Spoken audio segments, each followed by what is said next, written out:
matrícula STM 092725 y a continuación desarrollaremos el proyecto integrador de la materia programación 1. Para ello daremos solución a una serie de preguntas y a un caso práctico utilizando el lenguaje visto en esta materia. Primer pregunta, define qué es una función. Una función es un bloque de código que realiza alguna operación.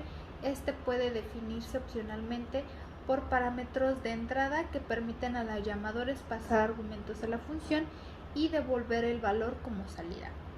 Segunda pregunta, ¿cómo se realiza el paso de parámetros de una función?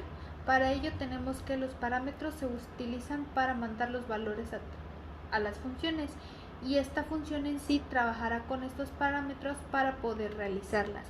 Dicho de otra manera, los parámetros son los valores de entrada que recibe una función. Estos parámetros se pueden realizar a través de registros y a través de la pila. El paso de parámetros por registro es muy rápido y efectivo, sin embargo tiene limitaciones. Principalmente es que el número de registros es muy limitado y estos son un recurso hardware muy demandado y utilizado.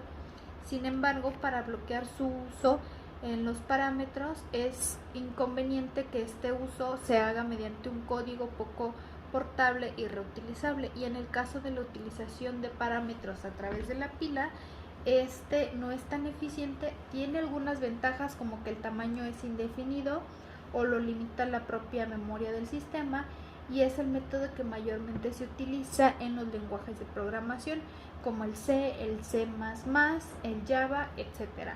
Estos parámetros pasan a través de una función. Primero se almacenan en la pila, luego la función lee la pila y desarrolla los parámetros. Este método es válido, sin embargo, tanto como parámetros de entrada como parámetros de salida contienen algunas desventajas. La siguiente pregunta, ¿qué es recursividad y en qué casos consideras que se puede utilizar?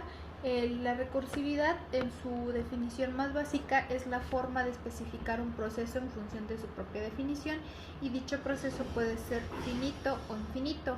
En lenguaje de programación puede definir muchas funciones que se resuelven a través de tipos de problemas. Sin embargo, una misma función los llama a sí mismo varias veces para llegar a una función. A eso se le llama recursividad en programación. La podemos utilizar para reemplazar cualquier tipo de bucle. A través de ello resolver un error que puede ser trágico en la memoria, y también mediante la lista de datos se puede utilizar con esta memoria para que las actividades se realicen una y otra vez. Como dicho anteriormente, reemplacen a un bucle.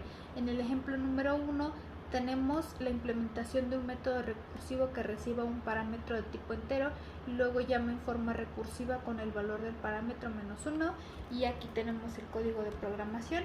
Y el ejemplo número 2 consiste en la implementación de un método recursivo que imprime en forma descendente de 5 a 1, de 1 en 1, y este es el código de programación del ejemplo. La siguiente pregunta, ¿qué tipo de ordenamiento utilizarías para resolver el siguiente caso práctico? El caso es: Melissa trabaja en el departamento de recursos humanos de una empresa de telecomunicaciones. Un día el director le solicita una lista de empleados que le permite identificar la antigüedad de cada uno de ellos y ver la posibilidad de un aumento. Para esto, la lista debe de plasmarse mediante una forma ordenada con el que nos muestra el trabajador con más antigüedad al de reciente ingreso. Para ello, en este caso, utiliza el método de ordenamiento burbuja, ya que me parece un método simple y eficaz y reducido que se basa en una sencilla comparación de elementos con una lista de variables. En este caso, las variables no nos las plantea el caso práctico, por lo cual yo las determiné indicando en el lenguaje de programación nombre del empleado, fecha de inicio y los años de antigüedad, para que una vez que nosotros corriéramos el programa nos mostrará una lista ordenada con los empleados desde el que tiene más antigüedad hasta el que recientemente ingresó. A continuación les mostraré el código del lenguaje utilizando el método de ordenamiento, y una vez que podamos verlo, así tendremos el resultado, que es el código CC en funcionamiento del caso práctico. Y aquí nos manda exactamente, como les decía anteriormente, la lista de empleados con el nombre, fecha de inicio y la antigüedad determinada en años, de orden en orden descendente, con el que tiene mayor antigüedad al que recientemente ingresó. Por mi parte esto es todo, les agradezco su atención prestada y muchas gracias. Nos vemos en la siguiente.